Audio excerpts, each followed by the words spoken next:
أعوذ بالله من الشيطان الرجيم. بسم الله الرحمن الرحيم. ألف لام ميم را، تلك آيات الكتاب والذي أنزل إليك من ربك الحق ولكن أكثر الناس لا يؤمنون.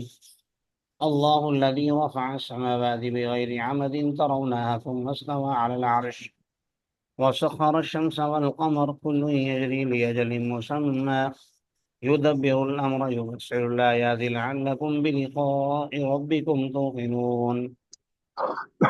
صدق الله العظيم. یہ سورۃ الرعد ہے، مدنیہ، وہی 43 آیہ. اس میں تقریباً 43 آیات ہیں، وست رکوعات، اور 6 رکوع.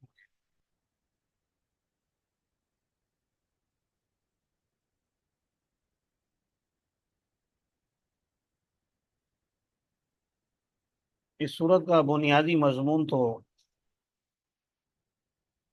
اسلام کے بنیادی عقائد و نظریات ہیں: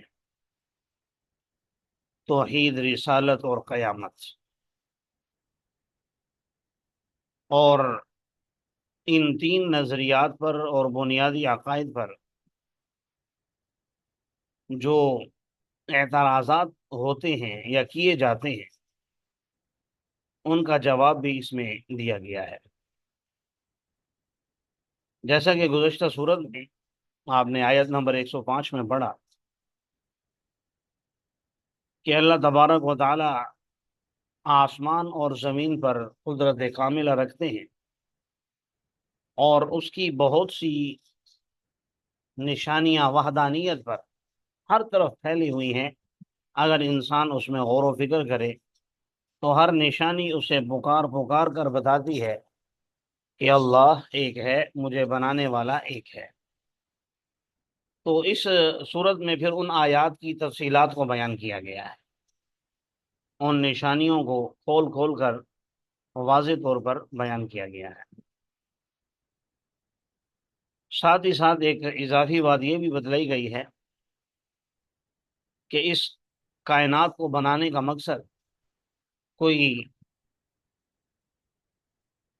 بے مقصد نہیں ہے. یعنی ایسا نہیں ہے کہ اس کائنات کو بنانا بے مقصد ہو، کوئی مقصد ہی نہ ہو، جیسا کہ کافر سمجھتے ہیں بس کھایا پیا اور مر گئے، ختم ہو گئے تو سلسلہ ختم ہو گیا. فرمایا ایسا نہیں ہے. اس کائنات کو کسی مقصد کے لیے بنایا گیا ہے، اور اس مقصد کو اللہ تبارک و تعالیٰ نے قرآن میں جا بجا مختلف الفاظ سے بیان بھی فرمایا ہے. الذی خلق الموت والحیات لیبلوکم ایکم احسن عملا، کہ ہم نے موت اور زندگی پیدا ہی اس لیے کی ہے تاکہ ہم دیکھیں تم میں سے کون اچھے کام کرتا ہے اور کون برے کام کرتا ہے. باقی اس سورت کا نام آپ نے دیکھا سورۃ الرعد ہے. رعد اصل میں یہ جو بادلوں میں گرج اور چمک ہوتی ہے، عربی میں اسے رعد کہا جاتا ہے، اس گرج کو، اس آواز کو خاص طور پر. اور اس سورت کے چونکہ آیت نمبر 13 میں آپ دیکھیں گے انشاءاللہ بطور نشانیاں جہاں ذکر فرمائی تو وہاں رعد کا بھی ذکر فرمایا. اس لیے خاص طور پہ اس سورت کا نام رعد رکھا گیا. وجہ تشبیہ کئی ہو سکتی ہیں، جن میں سے ایک میرے ذہن میں ابھی آ رہی ہے تو میں عرض کر دیتا ہوں کہ جیسے جب یہ بادل گرجتے ہیں اور بجلی چمکتی ہے، اگر آپ کسی اندھیری جگہ میں ہوں تو آپ کو آگے بڑھنے میں مدد ملتی ہے. روشنی ہوتی ہے چند لمحے کے لیے، آپ کا آس پاس روشن ہو جاتا ہے، ہر چیز واضح ہو جاتی ہے. نفع مند اور نقصان دہ چیز بھی واضح ہو جاتی ہے۔ تو ایسے ہی کلام الہی میں اگر غور و فکر کیا جائے اور اس سے اپنے دل کو روشن کیا جائے تو اس سے بھی آپ کو حق اور باطل کا فرق سمجھ میں آ سکتا ہے، صحیح غلط کی پہچان ہو سکتی ہے، اور آپ ہدایت کے راستے پر چل سکتے ہیں۔ بہرحال یہ مختصر اس صورت کا تعارف ہے جو میں نے کروایا ہے تاکہ کچھ بات سمجھ میں آ جائے۔ الف لام میم را واللہ اعلم بمرادہ، اس حوالے سے گفتگو سورۃ الروم میں ہم کر چکے ہیں، الف لام میم پر حروف مقطعات کے حوالے سے۔ تلک آیات الکتاب، یہ کتاب کی آیات ہیں، اور وہ جو آپ کی طرف نازل کیا گیا ہے، من ربک الحق، آپ کے رب کی طرف سے وہ حق ہے۔ ولیکن اکثر الناس لا یؤمنون، لیکن اکثر لوگ ایمان نہیں رکھتے، اکثر لوگ اس پر ایمان نہیں لا رہے، جیسا کہ ابھی میں نے تعارف میں عرض کیا کہ ان کے اعتراضات کا جواب، تو یہ اعتراض تھا کہ یہ اللہ کی طرف سے نہیں ہے، دوسرا اعتراض اس کے ضمن میں یہ بھی تھا کہ یہ حق نہیں ہے، تو اللہ نے آدھی لائن میں دونوں اعتراضات صاف کر دیے۔ الذی انزل الیک من ربک الحق، یہ حق بھی ہے اور آپ کے رب کی طرف سے نازل کردہ بھی ہے، لیکن اکثر لوگ اس پر یقین نہیں کر رہے، ایمان نہیں لا رہے، تو اپنا نقصان کر رہے ہیں۔ اللہ الذی رفع السماوات بغیر عمد ترونها، اللہ ہی وہ ذات ہے جس نے آسمانوں کو بلند کیا بغیر ستونوں کے، اور وہ کوئی چھپے ہوئے نہیں ہے کہ تمہیں نظر نہیں آ رہے، ایسی واضح اور کلیئر نشانی ہے ترونہا، جسے تم 24 گھنٹے دیکھتے ہو، ہر وقت دیکھتے ہو، بار بار دیکھتے ہو۔ ثم استوى على العرش، پھر وہ عرش پر مستوی ہوا۔ استواء علی العرش کا مسئلہ بھی تفصیلا میں عرض کر چکا ہوں۔ وسخر الشمس والقمر، سورج اور چاند کو اس نے مسخر کر دیا۔ کسی چیز کے تسخیر کے دو معنی ہوتے ہیں، ایک معنی ہوتا ہے کسی چیز کا آپ کے اختیار میں دے دینا، آپ کے قابو میں دے دینا۔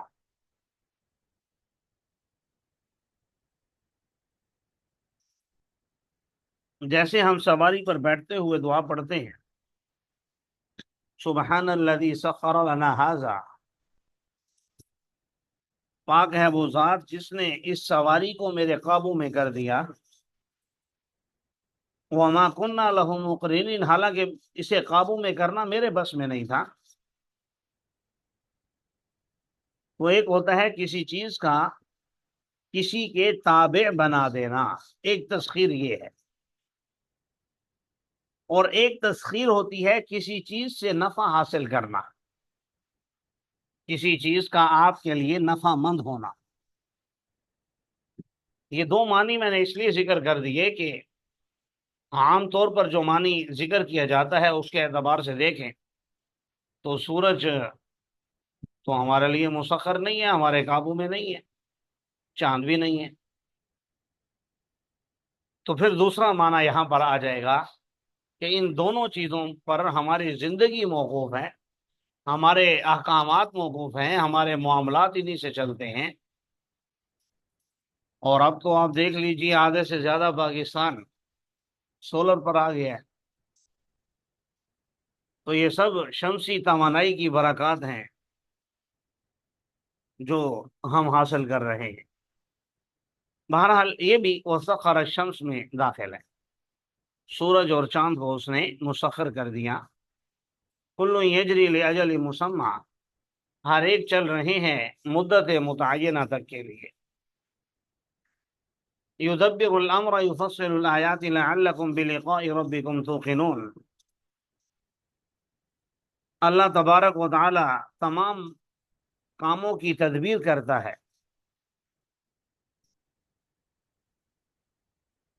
اور آیات کو کھول کھول کر بیان کرتا ہے تاکہ تم اپنے رب کی ملاقات پر یقین کر لو۔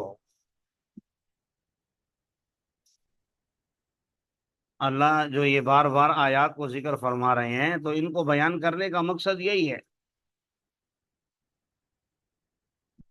کہ انسان آخرت میں جہنم میں جانے سے بچ جائے۔ جیسے کہ میں خلاصے میں عرض کر چکا ہوں کہ اللہ تبارک و تعالیٰ نے اس کائنات کو بے مقصد پیدا نہیں کیا، تو اب ایک ایک چیز کو کھول کھول کر بیان فرما رہے ہیں کہ سورج کو بھی بے مقصد پیدا نہیں کیا، چاند کو بھی بے مقصد پیدا نہیں کیا، بلکہ ہر ایک کو ایک مقصد کے لیے پیدا کیا، ایک مدت متعینہ تک کے لیے۔ جب اتنی بڑی بڑی چیزوں کی مدت متعین ہے تو انسان پھر کیا ہے؟ انسان کے لیے بھی ایک وقت متعین ہے۔ وَهُوَ الَّذِي مَدَّ الْأَرْضَ وَجَعَلَ فِيهَا رَوَاسِيَ وَأَنْهَارًا، اور وہی ہے جس نے زمین کو پھیلایا اور اس میں بوجھ رکھ دیا۔ رواسی مراد اس سے پہاڑ ہیں،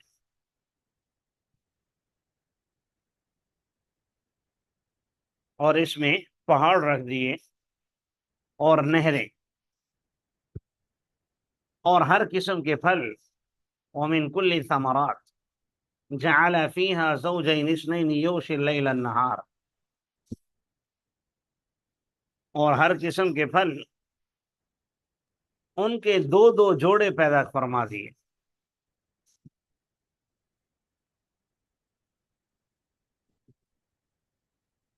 اور آپ دیکھتے ہیں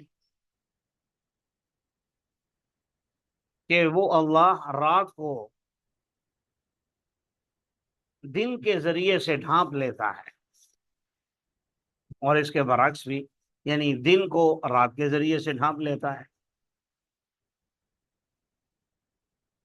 اچھا، یہاں پر فرمایا کہ پھلوں کو بھی ہم نے جوڑے جوڑے بنایا، تو یاد رکھیے یہ جو نباتات ہوتی ہیں اس میں بھی نر اور مادہ ہوتا ہے، اس میں بھی نر اور مادہ موجود ہوتا ہے۔ یہ آپ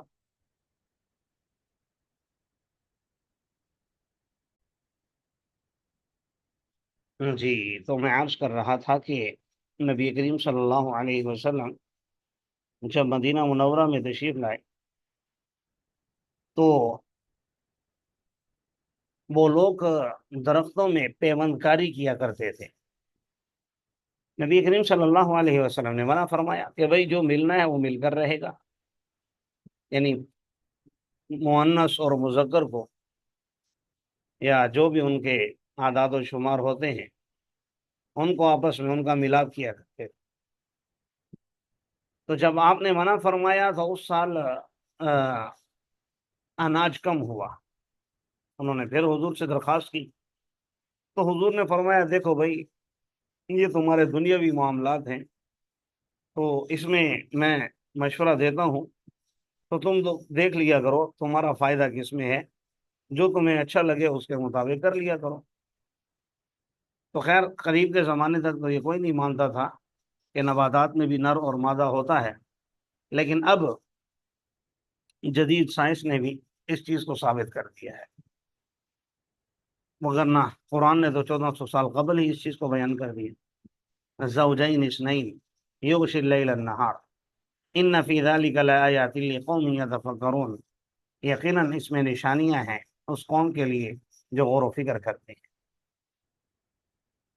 وفی الارض قطع متجاورات وجنات من اعناب وزرع ونخیل صنوان وغیر صنوان یسقى بماء واحد۔ جیسا کہ میں نے عرض کیا کہ اللہ تبارک و تعالیٰ نے اپنی قدرت کی نشانیاں ذکر فرمائی، ان میں سے ایک نشانی فرما رہے ہیں کہ زمین میں کچھ حصے ہیں، قطع کچھ ٹکڑے ہیں جو متجاورات ہیں بھی پاس پاس، ہیں بھی قریب قریب پاس پاس، اور انگوروں کے باغات ہیں، کھیتیاں ہیں، کھجوروں کے باغات ہیں، لیکن سنوان وغیرہ سنوان، سنوان کا معنی ہوتا ہے دو شاخ والے، دوہرے تنے والے، اور غیر سنوان کا مطلب ایک تنے والے۔ بتانا یہ مقصود ہے کہ بعض درختوں پر پھل زیادہ ہے، بعض پر کم ہے، بعض کا میٹھا ہے، بعض کا کڑوا ہے۔ قطع متجاورات، قریب قریب زمین کے ٹکڑے ہیں، لیکن ایک زمین میں کاشت ہو سکتی ہے، دوسرے ٹکڑے میں نہیں ہو سکتی۔ حالانکہ یسقا بماء واحد، دونوں کو پانی ایک ہی قسم کے پانی سے سیراب کیا جاتا ہے، لیکن ذائقہ الگ ہے، کلر الگ ہے، اور کسی میں زیادہ ہے، کسی میں کم ہے۔ وَنُفَضِّلُ بَعْضَهَا عَلَى بَعْضٍ فِي الْأُكُلِ، اور ہم نے بعض کو بعض پر فضیلت دی ہے کھانے میں۔ إِنَّ فِي ذَلِكَ لَآيَاتٍ لِقَوْمٍ يَعْقِلُونَ، یقیناً اس میں نشانیاں ہیں اس قوم کے لیے جو عقل رکھتے ہیں۔ وَإِن تَعْجَبْ فَعَجَبٌ، اور اگر آپ تعجب کریں یعنی کافروں پر، تو تعجب تو ان کی بات پر ہے، وہ جو کہتے ہیں کہ کیا جب ہم مر جائیں گے، کیا ہم مٹی ہو جائیں گے، أَإِنَّا لَفِي خَلْقٍ جَدِيدٍ، کیا ہم ایک نئی تخلیق میں ہوں گے؟ فرمایا یہی وہ لوگ ہیں جنہوں نے اپنے رب کا انکار کیا ہے۔ وَأُولَٰئِكَ الْأَغْلَالُ فِي أَعْنَاقِهِمْ، یہی وہ لوگ ہیں جن کی گردنوں میں توق ہوگا۔ وَأُولَٰئِكَ أَصْحَابُ النَّارِ، اور یہی وہ لوگ ہیں جو جہنمی ہیں، جس میں یہ ہمیشہ ہمیشہ رہیں گے۔ اصل بات یہ ہے وَيَسْتَعْجِلُونَكَ بِالسَّيِّئَةِ قَبْلَ الْحَسَنَةِ، وہ آپ سے جلدی طلب کرتے ہیں برائی کو اچھائی سے پہلے۔ حالانکہ ہونا تو یہ چاہیے کہ انسان اچھائی کو طلب کرے، لیکن یہ اچھائی کے بجائے برائی پر بیٹھے جا رہے ہیں، برائی کو جلدی طلب کر رہے ہیں۔ حالانکہ وَقَدْ خَلَتْ مِنْ قَبْلِهِمُ الْمَثُلَاتُ، ان سے پہلے کئی سزائیں گزر چکی ہیں۔ مثلات کا معنی سزائیں۔ بتانا یہ مقصود ہے کہ ان کے ذہن کے مطابق یہ ہے کہ شاید اللہ عذاب دینے پر قادر نہیں، تو بھائی صرف تمہیں عذاب نہیں دینا، تم سے پہلے کئی لوگوں کو اللہ دے چکا ہے اور وہ قادر ہے۔ لیکن وَإِنَّ رَبَّكَ لَذُو مَغْفِرَةٍ، یقیناً آپ کا رب لوگوں کی مغفرت کرنے والا ہے، عَلَى ظُلْمِهِمْ، ان کے ظلم کرنے کے باوجود، یقیناً آپ کا رب جب سزا دینے پر آئے لشدید العقاب، تو سخت سزا دینے والا بھی ہے۔ کہتے ہیں وہ لوگ جنہوں نے کفر کیا کہ اس پر اس کے رب کی طرف سے کوئی نشانی کیوں نازل نہیں کی گئی۔ انما انت منذر، آپ سوائے اس کے نہیں ڈرانے والے ہیں، اور ہر قوم کے لیے کوئی نہ کوئی ہادی ہوتا ہے، کوئی نہ کوئی ہدایت دینے والا ہوتا ہے۔ اصل بات یہ ہے کہ رسول اللہ صلی اللہ علیہ وسلم نے بہت سے معجزات ان کو دکھائے، لیکن ان کے بار بار مطالبات ہے کہ فلاں دکھائیں، فلاں دکھائیں، تو اگر ان کے مطالبات مانتے رہیں تو وہ تو کبھی ختم نہیں ہوں گے۔ اس لیے فرمایا آپ ان سے کہہ دیجئے انما انت منذر، میرا کام فقط ڈرانا ہے، میرا کام نشانیاں دکھانا یا معجزات ظاہر کرنا وہ نہیں ہے۔ ہر قوم کے لیے ہادی ہوتا ہے، اس کی رہنمائی کرنے والا اور راہ راست پر لانے والا، تو تم لوگوں کے لیے میں ہوں، جو چاہے ہدایت حاصل کر لے، جو چاہے نہ کرے۔ لیکن ان کے مطالبات پورے کرنا، جو وہ کہتے ہیں اس کے مطابق دکھانا نہ، ایسا ممکن نہیں ہے۔ کیوں؟ کیونکہ اللہ کی عادت یہ ہے کہ جب کوئی قوم نشانیاں طلب کرتی ہے اور اللہ ان کو نشانی دکھلا دے اور اس کے باوجود وہ لوگ ایمان نہ لائیں، تو جتنی بھی قومیں گزری ہیں اللہ پھر ان کو تباہ کر دیتا ہے۔ تو اس لیے بھی ان کی نشانیوں کو پورا نہیں کیا جا رہا، کیونکہ ان کا ایک وقت متعین ہے۔ اللہ ہمیں عمل کرنے کی توفیق عطا فرمائے۔